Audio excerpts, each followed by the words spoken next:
বাস্তবে দেখবেন যেসব ছেলে মেয়েদের বা যেসব পুরুষ বা মহিলার সিক্স সেন্স একটু বেশি, মানে দূরদৃষ্টি একটু বেশি, যারা মানে আগে কি ঘটতে পারে সে সম্বন্ধে একটা ধারণা তৈরি করে নেয়, তো বাস্তবে তাদের কিন্তু মানে শত্রুর সংখ্যা অনেক বেশি হয়।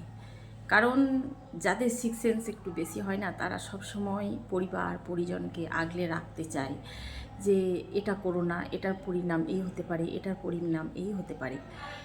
তো তাদের বাস্তবে কিন্তু শত্রুর সংখ্যা বেশি, কারণ তাদের পরিবার পরিজনও শত্রুতে পরিণত হয়ে যায়, আত্মীয় স্বজন রিলেটিভ, কারণ তারা আগলে রাখতে চায় যে এটা করো না, ওটা করো না।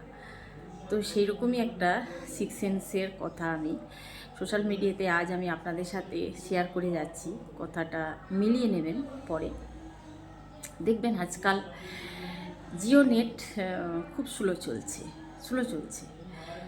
তো স্লো চলার কি মানে ওই কি চাড্ডা বলে কোনো একজন, আমি অতটা বুঝি না রাজনীতি বিষয়টা, তো তিনি জনস্বার্থে কি বলেছিলেন যে মাস 30 দিনে হয়, 28 দিনে কেন হবে, বা যারা নেট ভরতে পারছে না, যে সব মানে সোশ্যাল মিডিয়াতে যেসব ঘটছে, যারা ফেসবুক হোয়াটসঅ্যাপ করছে তাদের জন্য, তো তাদের ফোন আসাটা কেন বন্ধ হবে, জনসাধারণের স্বার্থে বলেছিলেন। তো এখন দেখবেন জিও নেট কিন্তু স্লো চলছে। তো ওই চাড্ডার কথার মানে পরে এই সিদ্ধান্ত নেওয়ার পরেই কেন জিও নেটটা স্লো চলবে? স্লো তো আগেও চলতে পারত।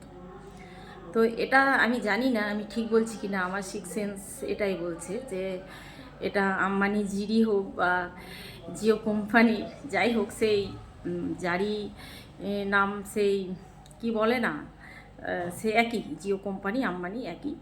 তো ওনাদের একটা চাল হতে পারে যে এই টাকাতে এই পরিষেবা দেওয়া যাবে না, অ্যাভেলেবেল নেট এত ভালো চলবে না, আরও ভালো সার্ভিস নিতে গেলে নেটের আরও টাকার অ্যামাউন্টটা, নেট ভরার অ্যামাউন্টটা এগুলো বাড়াতে হবে। আমার কিন্তু সিক্স সেন্স এটাই বলছে।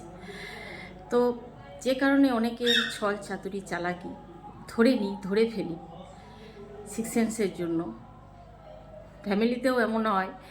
আমি বলছি পারিপার্শ্বিক চাপটা তখনই কেন আসবে, আমার ক্ষেত্রে যেটা হয়েছে, পারিপার্শ্বিক চাপটা তখনই কেন আসবে যখন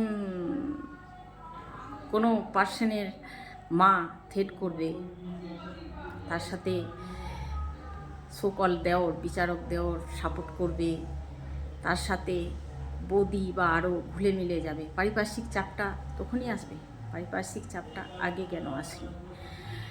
তো যে কারণে অনেকের অনেক ছলচাতুরি চালাকি বুঝে নিয়েও ধরে নিয়েও সেগুলো হজম করা চারটিখানি ব্যাপার নয়, এবং সেগুলোকে হজম করে চুপ থাকা এবং তাদেরকে সঠিক স্থানে রাখা, যে রেসপেক্ট পাবে রেসপেক্ট, ছোটোদেরকে স্নেহ, এটা কিন্তু প্রচণ্ড ধৈর্যবান এবং অনেক বুঝদার সুঝবুঝ মহিলা চাই।